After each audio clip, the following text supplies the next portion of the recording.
Ya, perang tanpa henti dengan Iran membuat sejumlah awak kapal Amerika Serikat mengalami tekanan mental. 7 personel Angkatan Laut Amerika Serikat dilaporkan tewas akibat bentrokan hebat yang terjadi di kapal induk USS Abraham Lincoln. Bentrokan hebat terjadi antar personel Angkatan Laut Amerika Serikat di kapal induk USS Abraham Lincoln. Menurut laporan sejumlah media, insiden ini bermula ketika penasihat untuk Komando Pusat AS, Brad Cooper, menanggapi keluhan dari awak kapal. Penasihat ini disambut cemoohan saat berbicara. Kondisi pun semakin memanas. Baku hantam terjadi antar awak kapal, mengakibatkan 7 personel militer Amerika Serikat tewas dan sejumlah awak kapal terluka. Kapal induk USS Abraham Lincoln berada di lautan selama 208 hari berturut-turut dan menjadi masa pengerahan tanpa henti terlama bagi kapal induk Amerika Serikat. USS Abraham Lincoln salah satu kapal induk canggih AS yang dikerahkan selama perang melawan Iran.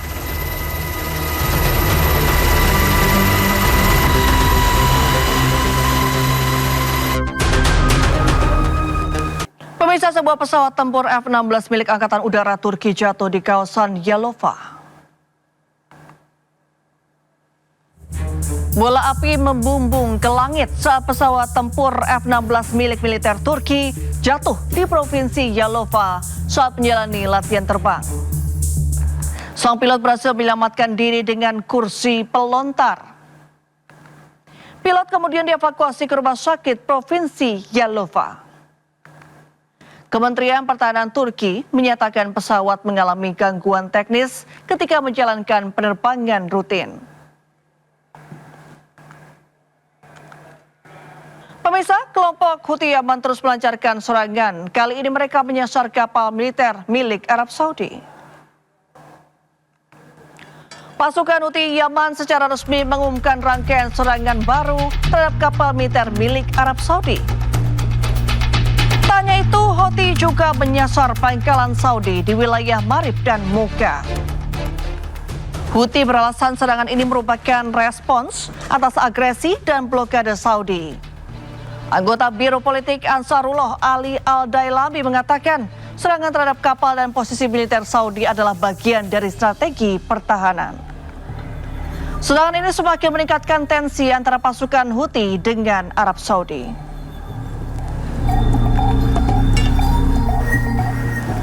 Pasukan Israel mengklaim telah menghancurkan lebih dari 300 lokasi. Mereka juga mengaku telah menemukan dan menghancurkan gudang senjata milik Hizbullah.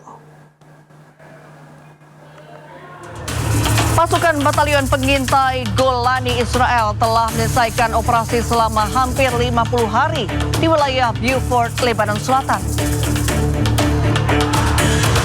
Selama petugas pasukan ini mengklaim berhasil menguasai wilayah yang disebut sebagai benteng utama Hizbullah. Mereka juga mengaku telah menghancurkan 300 lokasi yang diklaim sebagai infrastruktur milik Hizbullah. Infrastruktur ini termasuk diantaranya adalah gudang senjata dan fasilitas penyimpanan. Pasukan IDF saat ini masih bertahan di Lebanon Selatan. Mereka beralasan untuk menjaga keamanan di wilayah perbatasan ini.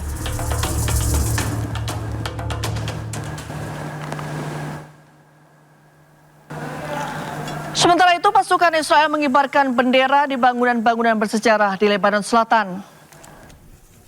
Salah satunya bendera Israel berkibar di atas kastil Dubieh. Bendera-bendera ini menghadap desa-desa perbatasan yang porak-poranda akibat serangan Israel. Dubieh adalah salah satu dari 5 benteng yang membentuk kawasan Kastil Gunung Amel, diresmikan UNESCO dalam daftar warisan dunia.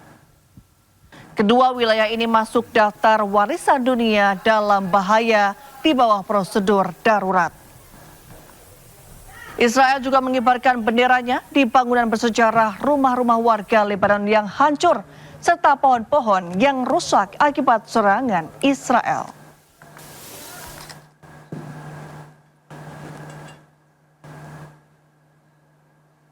Pemirsa, atraksi udara TNI bakal turut mewarnai upacara perayaan HUT ke-81 Indonesia di Istana Negara Jakarta. Sejumlah pesawat jet tempur nampak melakukan gladi atraksi manuver di langit Jakarta hari ini. Manuver pesawat tempur tersebut menjadi bagian dari persiapan atraksi udara yang akan ditampilkan dalam rangkaian perayaan HUT RI 17 Agustus mendatang. Kemampuan para penerbang TNI yang menjalani latihan tersebut mengundang decak kagum hadirin.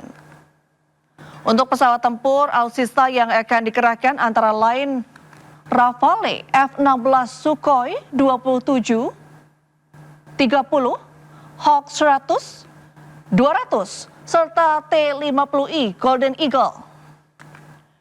Atraksi udara juga akan kembali diramaikan tim aerobatik Jupiter TNI AU yang akan menerbangkan pesawat KT-18 Wungbi.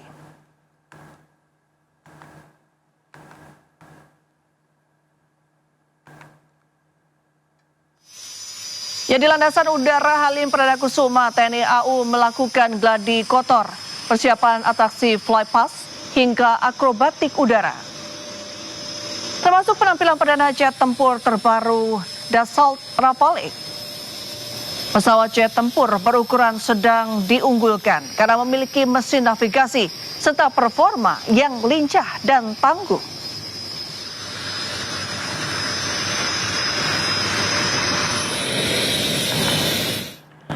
Sementara gladi kotor di kompleks istana juga dilakukan.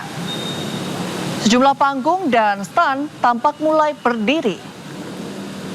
Tim Paskibraka dan tim pendukung acara Puncak HUT RI turut mematangkan persiapan untuk penampilan 17 Agustus mendatang. 81 pesawat akan melakukan atraksi di Puncak HUT RI ke-81 mendatang.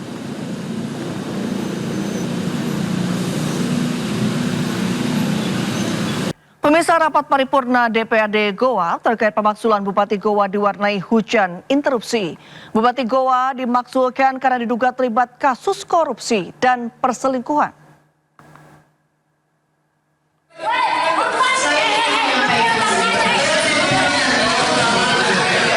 Rapat paripurna DPRD Goa, Sulawesi Selatan memanas. Situasi pun berubah ricuh usai dipicu teriakan dari sejumlah orang yang hadir dalam ruang rapat. Rapat ini menghasilkan keputusan pemakzulan terhadap Bupati Goa, Husniah Talenrang, atas kesepakatan seluruh fraksi. Husniah yang berbicara di atas mimbar terkait klarifikasi kasus yang menjerat dirinya sontak mendapat hujan interupsi. Dan dengan tegas saya menyatakan bahwa semuanya melalui proses. Ya, di sini bukan tempat kita untuk menghakimi atau mengadili. Masih ada proses selanjutnya. Saya menghargai ini adalah rumah rakyat. DPR adalah mitra kita. Dengan harapan kehadiran saya ini akan menjaga dan menjalin harmonisnya hubungan antara DPRD, legislatif dengan eksekutif. Sebelumnya, Husniah diperiksa tim Pansus Hak Angket atas 3 kasus, yaitu dugaan korupsi seragam sekolah gratis sebesar 16 miliar rupiah, pencabutan sepihak bantuan beasiswa program doktoral salah satu mahasiswi, dan dugaan perselingkuhan. Dari Goa, Sulawesi Selatan, Bukma, iNews melaporkan. Pemirsa, Ex-Kabar Eskrim Polri Susno Duaji menilai ekshumasi jasad Sutrimo yang telah dimakamkan 21 hari lalu sebenarnya terlambat. Meski demikian, langkah ini penting untuk dilakukan sebagai bagian proses penyidikan. Dan berikut cuplikan dialog bersama Yudi Handoyo. Terlambat ya, ini terlambat ya, tapi tidak ada kata terlambat itu dalam penyidikan ya, lebih baik telat daripada tidak gitu kan. Karena ini sudah cukup lama waktunya. Kenapa lama? Yaitu dari tanggal 23 ya peristiwanya, 23 Juli, kemudian sekarang sudah tanggal 11, besok ekshumasinya tanggal 12. Kalau besok tanggal 12 berarti kan sudah hampir 20 hari ya. Mudah-mudahan saja hasil ekshumasinya itu masih cukup baik gitu. Artinya kondisi jenazahnya masih bisa untuk diadakan uji laboratorium ya, terhadap lambung, terhadap ginjal dan sebagainya, organ-organ dalam daripada Sutrimo ini mudah. Ya, Presiden Prabowo Subianto resmi meluncurkan motor listrik nasional atau Molinas hari ini. Pengembangan Molinas produksi dalam negeri memanfaatkan sumber daya dan kemampuan teknologi nasional. Presiden Prabowo Subianto meresmikan ekosistem motor listrik nasional atau Molinas di Cikarang, Kabupaten Bekasi, Jawa Barat. 20.000 motor listrik telah diproduksi. Prabowo mengatakan peresmian ini merupakan tonggak inisiatif gabungan para pengusaha swasta yang patut diapresiasi karena keberaniannya. Prabowo pun mengajak para pengusaha untuk bersatu bekerja sama dengan pemerintah. Memiliki kekuatan luar biasa. Indonesia memiliki sumber alam luar biasa. Tinggal kita bisa atau tidak menjaga dan mengelolanya. Dan saudara-saudara, salah satu cara mengelolanya adalah seperti hari ini, ya. Jadi saudara, dengan motor dan mobil listrik, dengan bus listrik, dengan traktor listrik, dengan sebanyak mungkin alat-alat kita menggunakan listrik sebagai energi utama, kita akan lebih aman.